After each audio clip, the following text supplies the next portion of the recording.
Remember, the YouTube ads feed the ducks.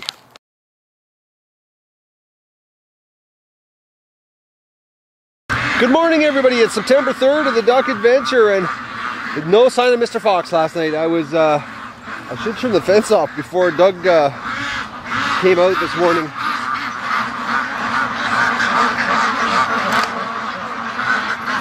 Anyways, look at the ducks. They really want out. Really bad. They're all at this end. Everybody wants out. It's the whole herd. Unfortunately, we can't let them out. This is, we gotta do one more day of lockdown. Oh, the poor little guys. Look at this.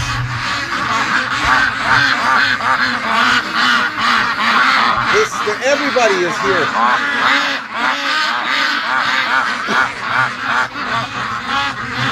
Everybody's here, plus Doug. Doug even woke up. Oh, Doug, you're so excited in the morning. He gets so excited, like he's going on a school trip or something. No sign of Mr. Fox. It rained last night, so I couldn't take any cameras with me. I actually got soaked. I lasted about 2 hours. Had to put a little baggie over top of my gun. Well, I was in some kind of jungle rainforest trying to keep the water out of my barrel of my gun. So, but no sign of Mr. Fox. Nothing. No, and absolutely last night the ducks did no freaking and peeking. Like no false alarms. Nothing. It was the most boring 2 hours in the tree stand and getting rained on that you could ask for. So, and then last night I slept with my windows open and listened, and the ducks never once woke me up, except this morning they woke me up because they wanted out. So, I don't know, we'll go another day, and tonight and tomorrow morning we'll let them out. You know, if Mr. Fox hasn't shown his face, then it's looking like I did hit him, you know, Friday night there at 9:30. I think it was Friday night. I'm pretty sure it's all a blur. This has been just a crazy last, you know, few days here. I did not count on this curveball, so I think it was Friday night, but you know, and it's Wednesday or Tuesday. What's today? Wednesday now, so you know, that's a long time for Mr. Fox to be completely, you know, disappearing from the, you know, the Duck Adventure, because you know, my gut's telling me I hit him. The fact that he hasn't shown up, but we'll go one more day. Poor ducks. They only got a clean pen. I washed it out last night in the rain when I got, you know, yesterday afternoon there, so. I'm going to throw a bunch of feed in for them right now, and you know, we'll let them have their day, and I'm going to build their feeder today, and I'll be in the yard, and you know, I really would like to let them out, but tomorrow is supposed to be a really nice day. Actually, we got some really nice weather coming, so you know, I'm going to get out in the lake in the canoe, and we'll get the ducks out where they're supposed to be, having some fun. So just look at these little things. Everybody's looking at me like they want out. Poor guys. We got Doug. He's sticking right to me. Don't worry, Doug. Fence is off. All right, I'm gonna go and get their feed. Well, that's 4 bags of feed just got evaporated.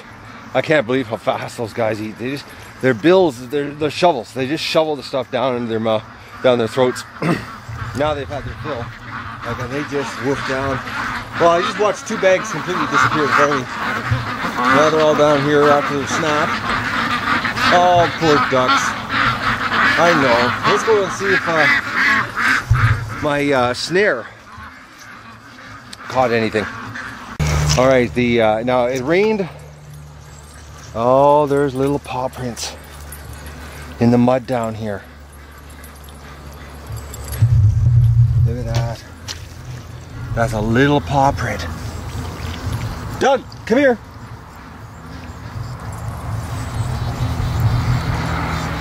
Well, that's bizarre. You know, it rained here last night, and there's footprints. Unless they're the remains of Doug. No. Or it's a coon. There's another one right there.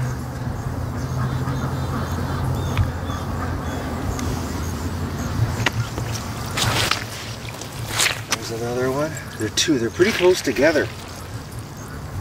So if you take a look, you know, then it goes right to there.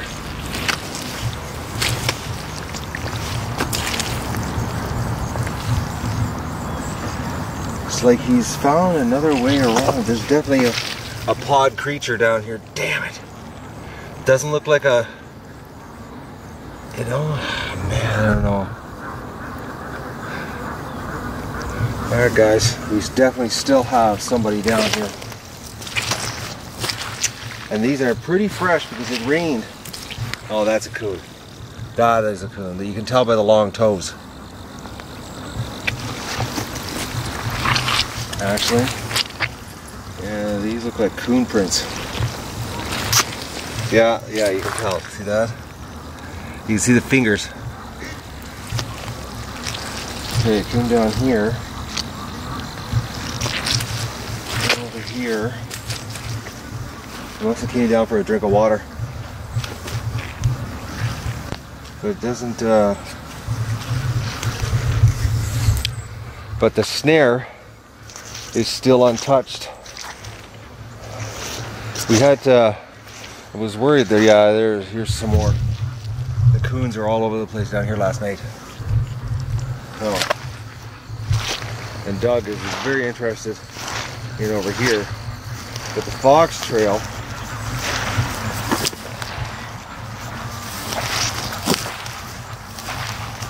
you know, and the fox trail, the snare is still untouched. So, alright, I gotta get Doug out of here so he doesn't go into my snare on me. But Doug, something over here. It looks like it was. I got a hunch it was a coon. Doug, come! Oh, Doug, he's on a trail. He's on the scent of something. Alright, well, it looks like, well, we definitely got coon. It was definitely coons. I thought it was, you know, fox prints, but it was coon prints.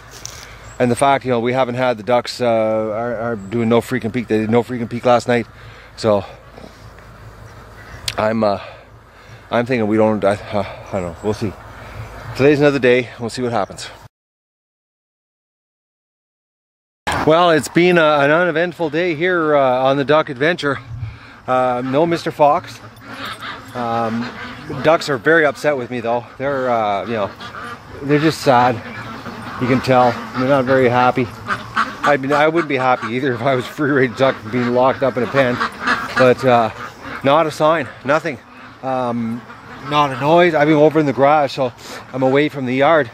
And Doug is, you know, been, you know, he's been just laying in the driveway, and the ducks haven't not once freaked, no alarms, nothing. So I'm gonna, tonight I'll be in the tree stand again. I'll try it again tonight, and you know, maybe he'll show up when it gets dark. And it's a beautiful night to sit in the tree stand too. So, yeah, I don't know. If I'm gonna feed them again. I got down to the last 2 bags, 10 bags of pellets gone. Just, oof. Hey, thumbs up that one, boys and girls. That was $160 just in pellets, and they basically inhaled it in 2 days. So that's why pellets are not good on a flock this size. But I don't know. We'll see tomorrow. We'll see how it goes tonight. You know, I don't know. I might have hit him. It's just that he's totally gone. I'm trying to remember too. I think it was Saturday night, not Friday night, that I took the shot. So, you know, we're talking 5 days, you know, lockdown here, and no sign of him. You know, because Saturday, they've been locked up since Saturday. So, you know, there's only down in the swamp right now, birds. That's it. You know. And the raccoon tracks this morning, you know, which I thought, you know, at first I got a little bit freaked out there, but that definitely were raccoon tracks. So, I don't know. I really want to get the ducks out of the lake, and this week the weather is unbelievable. 25 degrees every single day, which is, I don't know, about 80 degrees Fahrenheit. Absolutely gorgeous weather. Dry, no rain. So it's like you couldn't ask for, you know, a better time to get the kayak or the canoe out with the ducks and have some fun. So,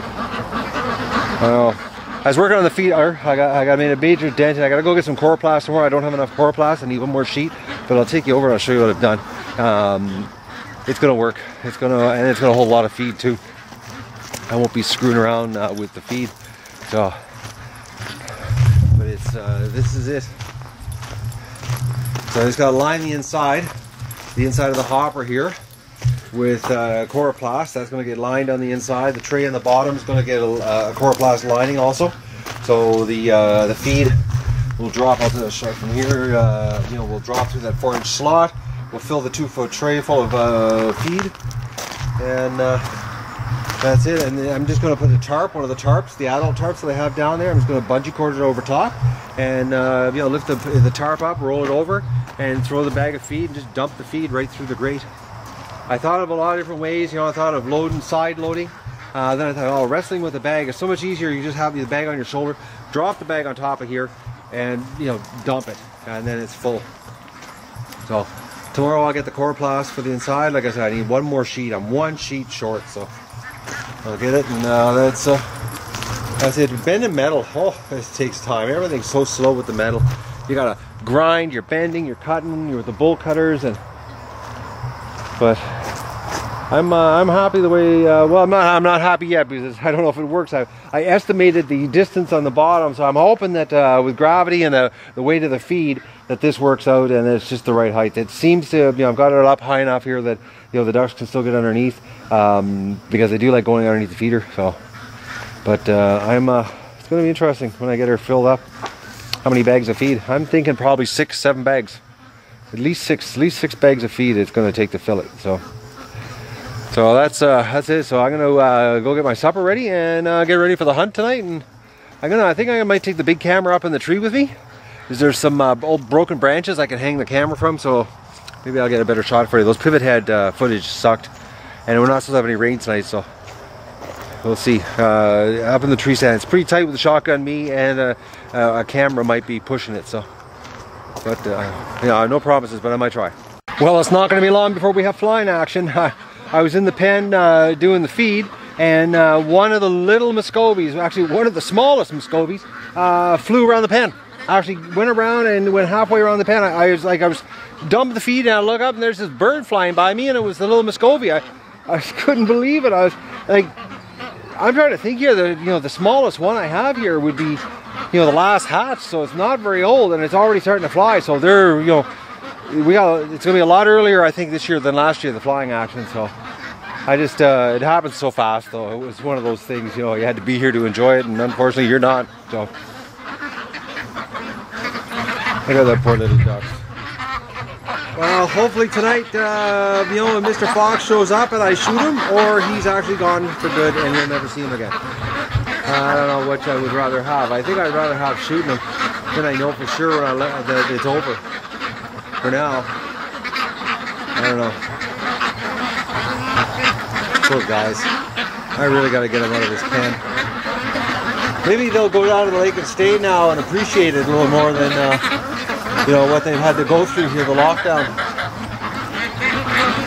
You know, because it's at least 5 days in lockdown so far, and not a sign of a predator. Nothing. No sign of a night. No sign during the day. You know, it's like someone shot it. I'm hoping I did. But honestly, I'd rather just shoot it in the yard than look at it dead in the yard and go, yeah, it's over. Because, you know, the fact that we haven't seen him in 5 days, and, you know, and I let him out, the ducks out, you know, we could just, all of a sudden the cycle could just start all over again. But this pen is just not big enough for, you know, doing this. It's good for sleeping, but it's not good for lockdown. These guys need room. And the feed situation is crazy. And my lawn, I can't believe it. It's almost, you can't, because of the rain and that we've been having, the poop's almost gone. There's next to no poop showing on the grass. And the grass is just growing like crazy. Like, here, I'll give you a shot of, look, it looks like a golf course. It's, the ducks need to give it a cut, or I'll be cutting it soon myself. Actually, they can spend a day grazing. There's so much new growth in here on the lawn. Oh. It's one thing I just, you know, I can't believe my lawn. It has no weeds. Absolutely not a weed anywhere. It's just perfect grass. Absolutely green, perfect lawn. You know, there's the odd ankle buster, but it's not the end of the world. Alright, well I gotta go get my supper ready so that I can get ready, get suited up, and you know, get ready for this the big hunt again. Alright, when I know I said I was going to take the camera up in the tree with me, and then I totally forgot that I forgot my my Predator distress call jackrabbit squealer here that I'm going to use tonight, because I'm going to do some squealing in the tree and see if that helps, you know, bring this fox in, or if another fox, maybe another fox, or yeah, maybe we'll get lucky and bring a coyote in. Who knows? Got to bring somebody in. I want to shoot the shotgun. I want to kill something in my yard. I want to end this reign of terror for sure. I want to confirm it. You know, this iffy thing on the, you know, the fox, you know, that shot I took. You know, the thing is, if he goes in the bush, if he went into the bush and he died, and he, you know, normally when an animal gets hit, they crawl under something. I would never know. Like if he dies out in the field, you know, the turkey vultures will, you know, the ravens, everybody will be flying over top, will be, you know, coming down to clean his carcass up. But if he, you know, crawled underneath a log or something in the bush, you know, he's just going to rot. The bugs are just going to eat him, because no birds are going to get at him, because he won't be seen. He's underneath something. So, and to smell him on my property, you know, the amount of smells I have on this property, and you know, we have everything from, you know, duck feces to swamp to you name it around here. You know, unless, like, even when that fox was in the tree, you know, it was like maybe 50 feet tops, and that's only if the wind was blowing in your direction, you could smell it. So, you know, anyways, I'm going out and turn all the lights off in the house here, and I'm going up to blow my face off with this little thing and see if it works. You know, I bought it at the store, and you know, the guy says it'll call them in, so I'm gonna go see. Well, people, it's midnight. No sign of Mr. Fox, and the ducks have had absolutely the most relaxing night I have seen yet. They haven't once had a false alarm. They've been playing in the water non-stop, which is close to the wire, which usually they run away from that area when they get freaked out.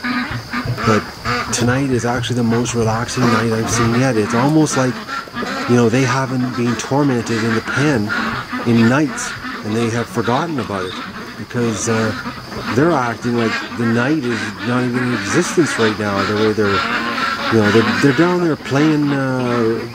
There was about 30 ducks all around the water playing. But 3 hours and a lot. I'm telling you, man, I mean, holding that thing in my teeth, doing the Predator call, my mouth is sore now.